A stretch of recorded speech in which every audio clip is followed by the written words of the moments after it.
Hello friends, welcome to EduCool. Today we are going to read a chapter from class 7th NCERT English book. The name of the chapter is The Tiny Teacher. So let us start with the chapter. Name the smallest insect you have seen and the wisest. Is it the fly? No, it is not. Is it the mosquito? No, not the mosquito. Then it must be the worm. No, none of these. It is the ant, the commonest, the smallest but the wisest insect. So friends, जो narrator है वो आपसे एक question पूछ रहा है कि सबसे ज़्यादा छोटा इंसेक्ट बताइए जो सबसे ज़्यादा वाइज होता है। तो नरेटर कहता है कि क्या वो कोई फ्लाई है? नहीं, वो फ्लाई नहीं है। तो क्या वो मॉस्किटो होता है? नहीं, वो मॉस्किटो भी नहीं है। तो फिर तो वो पक्का कोई वॉर्म ही होगा। नहीं, वो वॉर्म भी नहीं है। फ्रेंड्स, वो एक आंट है। फ्रेंड्स, वैसे तो जो आंट होती है वो बहुत ही कॉमन इंसेक्ट होती है, हमें कहीं पर भी देखने के लिए मिल जाती है, लेकिन वो सबसे ज़्यादा छोटी इंसेक्ट होती है, लेकिन सबसे ज़्यादा क्लेवर भी, सबसे ज़्यादा वाइज भी वही होती है। The story of an ant's life sounds almost untrue. अगर आप एक आंट की लाइफ की स्टोरी सुनेंगे तो स्टोरी को सुनकर आपको उस पर विश्वास नहीं होगा। But people have kept ants as pets and have watched their daily behaviour closely. लेकिन ये जो आंट के लाइफ की कहानी है वो बिल्कुल ही सच है, क्योंकि लोगों ने आंट्स को पेट्स के तौर पे रखा है और उनके डेली बिहेवियर को बहुत ही क्लोजली मॉनिटर करा है, बहुत ही क्लोजली वॉच किया है। So we know a number of facts about this tiny hard working and intelligent creature. इसलिए हम ह्यूमंस को बहुत सारे फैक्ट्स पता हैं इस टाइनी हार्ड वर्किंग लेकिन इंटेलिजेंट क्रीचर के बारे में। An ant uses its feelers or antenna to talk to other ants by passing messages through them. एक आंट दूसरी आंट से अपने एंटीना के थ्रू, अपने फीलर्स के थ्रू बात करते हैं और वो इस एंटीना के थ्रू एक दूसरे को मैसेजेस भी पास करते हैं। Watch a row of ants moving up और down the wall. Friends, narrator आपको एक रो ऑफ आंट्स को वॉच करने के लिए कह रहा है जो एक वॉल पर अप एंड डाउन जा रही हैं। Each ant greets all the others coming from the opposite direction by touching their feelers. Narrator कहता है कि जब आप इस रो ऑफ आंट्स को मॉनिटर करेंगे, देखेंगे, तो आपको पता चलेगा कि हर आंट अपोजिट डायरेक्शन से आने वाली आंट को ग्रीट कर रही है अपने फीलर्स के थ्रू, अपने एंटीना के थ्रू। दैट मीन्स वो अपोजिट डायरेक्शन से आने वाली आंट का स्वागत कर रही है, वेलकम कर रही है। और वो कैसे कर रही है? अपने फीलर्स के थ्रू, अपने एंटीना के through. There are many kinds of ants. The commonest among them are the black और द रेड ones. फ्रेंड्स, वैसे तो बहुत तरीके की आंट्स होती हैं, लेकिन उनमें से सबसे ज़्यादा कॉमनली जो आंट्स पाई जाती हैं वो ब्लैक और रेड कलर की होती हैं। We have seen them since we were children but have not paid enough attention to them. Writer कह रहा है कि जब हम बच्चे थे तब से हमने आंट्स को देखा है, लेकिन कभी भी उनकी तरफ ध्यान नहीं दिया। Where do they live? In their comfortable homes called nest और आंट हिल्स। ये आंट्स कहाँ पर रहती हैं? ये रहती हैं अपने कंफर्टेबल होम में, जिसे हम क्या कहते हैं? नेस्ट या ant hill. Each has hundreds of little rooms and passages. हर आंट हिल के अंदर हंड्रेड्स ऑफ लिटिल रूम्स होते हैं और पैसेजेस होते हैं। In some of these rooms the queen ant lays eggs. और इनमें से कुछ रूम्स में जो क्वीन आंट होती है, यानी कि जो रानी चींटी होती है, वो एग्स ले करती है, अंडे देती है। Others are nurseries for the young ones called grubs. और बाकी जो रूम्स होते हैं वो नर्सरीज़ होती हैं जहाँ पे छोटे बच्चों को रखा जाता है, जहाँ पे छोटे जो चींटियाँ हैं जो अभी न्यूली बॉर्न हुई हैं उन्हें रखा जाता है। और इन नर्सरीज़ को क्या कहते हैं? ग्रब्स।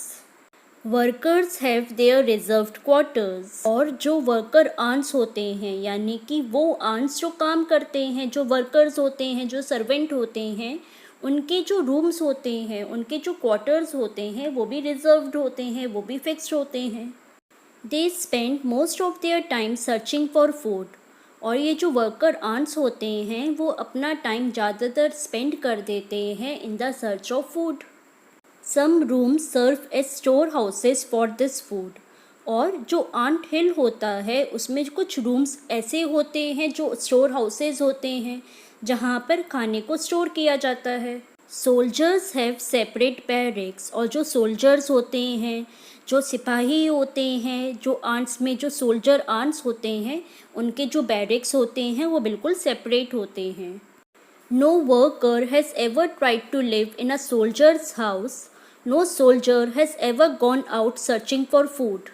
कभी भी किसी वर्कर आंट ने कोशिश नहीं करी है किसी भी सोल्जर के घर में रहने की, और ना ही कभी सोल्जर आंट बाहर गया है खाना सर्च करने के लिए। That means जो आंट्स होते हैं उनमें ना केवल उनके जो घर होते हैं वो प्रॉपरली डिवाइडेड होते हैं, बल्कि उनके जो काम होते हैं वो भी प्रॉपरली डिवाइडेड होते हैं। नो वर्कर और सोल्जर और cleaner has ever harmed a grub. कभी भी किसी वर्कर आंट ने या सोल्जर आंट ने या क्लीनर आंट ने कभी भी किसी ग्रब को यानी कि कभी भी किसी बेबी आंट को नुकसान नहीं पहुंचाया है। So you see, an aunt's life is very peaceful. Each does its share of work intelligently and bravely and never fights with other members of the group. So friends, आपने देखा कि जो ants होती हैं उनकी लाइफ बहुत ही peaceful होती है, उनकी लाइफ में बहुत ही शांति होती है। हर आंट अपने हिस्से का काम बहुत ही इंटेलिजेंटली और बहुत ही ब्रेवली करती हैं, और वो एक दूसरे से कभी भी फाइट नहीं करते। दैट मीन्स हर कोई अपने हिस्से का काम करता है और वो कभी भी अपने ग्रुप के मेंबर्स से फाइट नहीं करते। The queen is the mother of the entire population of the colony. Friends, group of ants को कॉलोनी कहा जाता है। That means colony is a collective noun for group of ants. So ये जो पूरी कॉलोनी होती है आंट्स की, तो इनकी जो क्वीन होती है वो इनकी मदर की तरह होती है। It lives for about 15 years, और एक क्वीन आंट 15 ईयर्स तक जिंदा रहती है। It has a pair of wings but bytes them of after it's wedding flight. So friends, जो ये क्वीन आंट होती है उसके विंग्स होते हैं, लेकिन जब वो अपनी वेडिंग फ़्लाइट कंप्लीट कर लेती है वो उसके बाद उन्हें बाइट करके अपनी बॉडी से अलग कर देती है।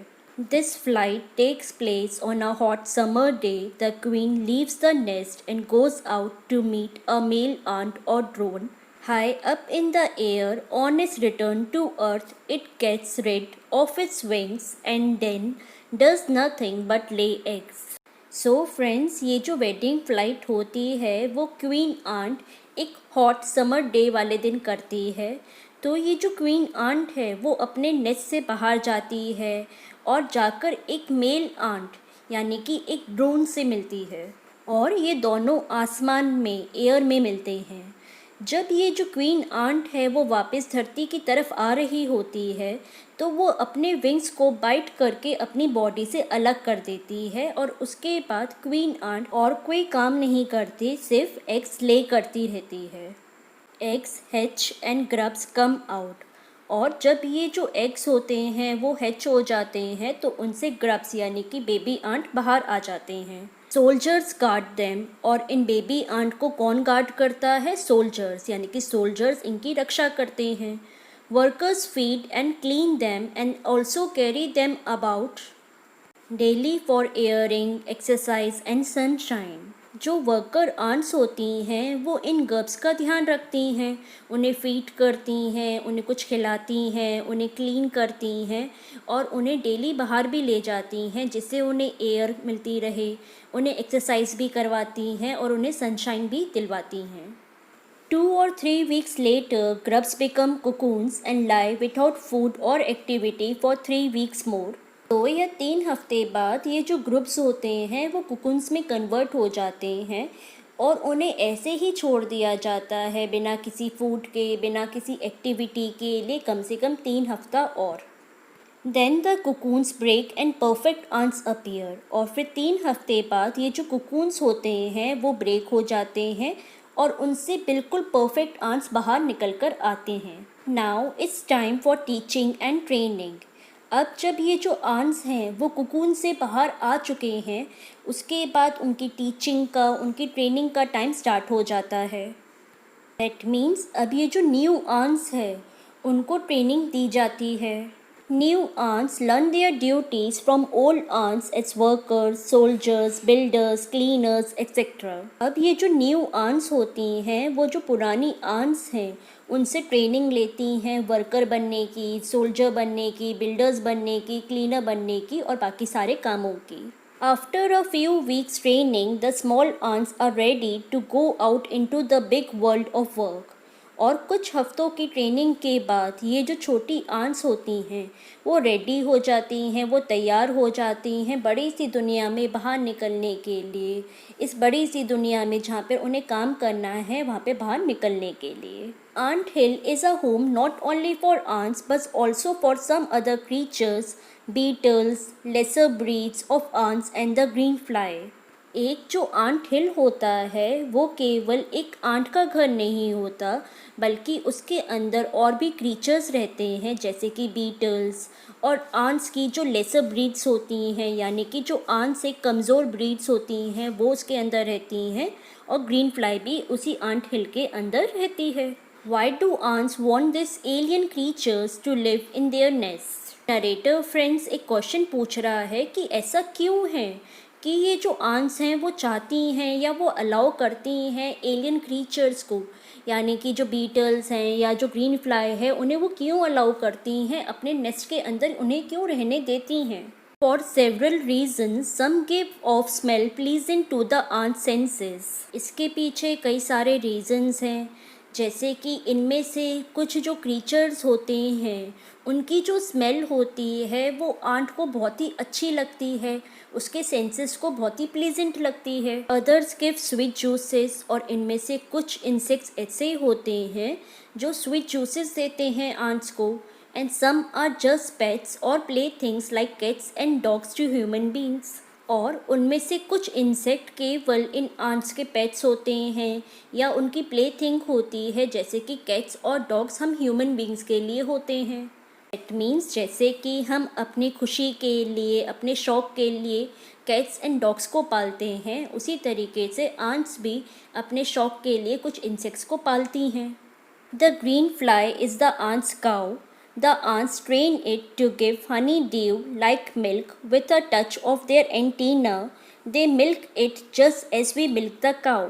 फ्रेंड्स, ये जो ग्रीन फ्लाई होती है वो एक आंट की काउ होती है। आंट्स उसको ट्रेन करती हैं, यानी कि वो ग्रीन फ्लाई को ट्रेन करती हैं कि वो जैसे ही अपना एंटीना उनकी बॉडी से टच करे तो वो उन्हें हनी ड्यू दे। जैसे कि हम ह्यूमन बींग्स काऊ का मिल्क निकालते हैं, उसी तरीके से जो आंट्स होती हैं वो अपने एंटीना को ग्रीन फ्लाई से टच करके उससे हनी ड्यू लेती हैं। Have humans learned as much as ants have? Friends, narrator फिर से एक क्वेश्चन पूछ रहा है कि क्या आपको लगता है कि क्या इंसान ने उतना सब कुछ सीख लिया है जितना चींटियों को, जितना कि इन आंट्स को आता है? Perhaps they have, but they have not put their learning to good use. So narrator कह रहा है कि हाँ, शायद इंसान इन आंट्स जितना सीख चुका है, लेकिन इंसान ने जो सीखा है, जो भी कुछ उसने लर्न करा है, उसने उसका सही से इस्तेमाल नहीं करा है। They may still learn a few things from this tiny teacher.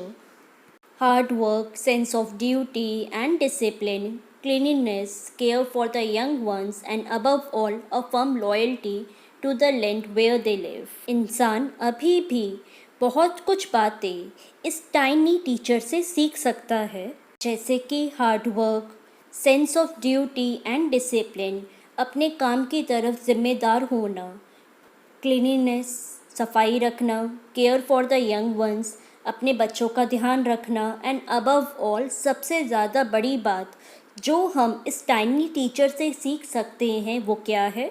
अपने देश की तरफ, अपनी उस धरती माँ की तरफ जहाँ पर हम रहते हैं उसकी तरफ लॉयल होना, एक फर्म लॉयल्टी अपनी मदर लैंड की तरफ।